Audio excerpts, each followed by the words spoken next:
Kannatoo filachuudhaaf qophiidha.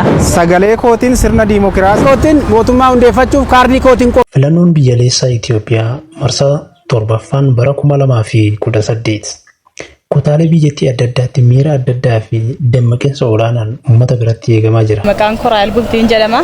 Kanan jiraadhu magaalaa Najjoo Ganda Kabaddeessa yookiin Duwwaa Lama kan jedhamu keessatti argama. Filannoo marsaa torbaffaa kanaaf akka dargaggoo magaalaa keenyaatti qophii addaa gochaa irraa jechuudha. Gartee uummati kun gartee irraa fayyadama irraa jiraata. Lammiileen Itoophiyaa bakkoota garaagaraa qophii isaanii xumuranii paartilee fi kaadhimamtoota na bakka bu'u jedhan adda baafachuun magaalota gurguddoo kutaalee Oromiyaa garaagaraa biyyattii keessatti mooraaleen galmee fi filannoo namoota dhiphatanii jiru. Hawaasni qarqara magaalotaa, qonnaan bultoonni, dargaggoonni fi barattoonni yuunivarsiitii yaada isaanii yeroo kennan filannoon kun ka'umsa jijjiirama dinagdee fi tasgabbii biyyaa akka ta'u abdii qaban dubbatu. Haa ta'u malee naannoo Oromiyaa keessatti haalli nageenyaa iddoo hundatti wal fakkaataa miti. Keessattuu baadiyyaa hedduu keessatti sababa wal waraansaan adeemsi filannoo gaggeeffamaa hin jiru. Kunis lammiilee baadiyyaa fageenya irra jiran irratti carraan isaan nama bakka isaan bu'u filachuuf qaban baay'ee dhiphaadha.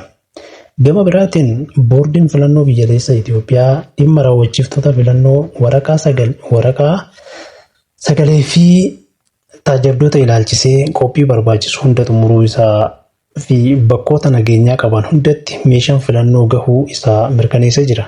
Waldorgommiin paartilee siyaasaa gidduutti taasifamus seera fi sirna deeggarsa diimokiraasii hordofee akka deemuuf jilli adda addaa hojjechaa jira. Koreen nageenyaas gama isaaniitiin filattoonni bifa tasgabbii qabuun ba'anii akka filatan wabii gahaa qopheessuu isaa ibseera.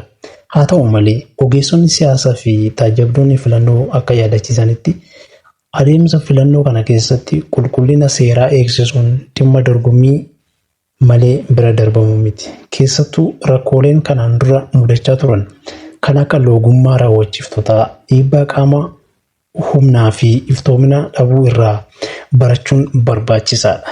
Yoo seeraa fi sirna filannoo guutummaatti kabajamuu baatee fi amanamummaan sagalee uummataa eegamuu dhabe dhalaanni murtii kanaa balaa guddaa qabaachuu danda'a jedhan. Kanaafuu dhiibbaa fi dogoggora kanaan dura hambisuuf barana xiyyeeffannoo addaan kennameera. Waliigalaan miirri uummataa kan agarsiisu barana lammiileen Itoophiyaa paartii amanan kan kaayyoo fi mamata isaanii jaallatan gara teessoo murtiitti fiduuf murteessanii jiru. Qophiidha. Sagalee kootiin sirna diimokiraasii ijaaruudhaaf qophaa'eera. Sagalee kootiin mootummaa hundeeffachuuf kaardii kootiin qophii. Guyyaa seena qabeessa kanarratti hirmaachuudhaaf qophaa'aadha. Ani maqaan koo Dariin Guddataan jedhama. Durataa gurmuu dargaggoo ganda Yaakkoo Alaltuuti. Filannoon bara 2018 marsaa torbaffaa kun karaa diimokiraatawaa ta'een akka dargaggeessaatti dargaggeessi qophii hundumaayyuu xumuree karaa nagaa ta'eedhaan diimokiraatawaa ta'uun akka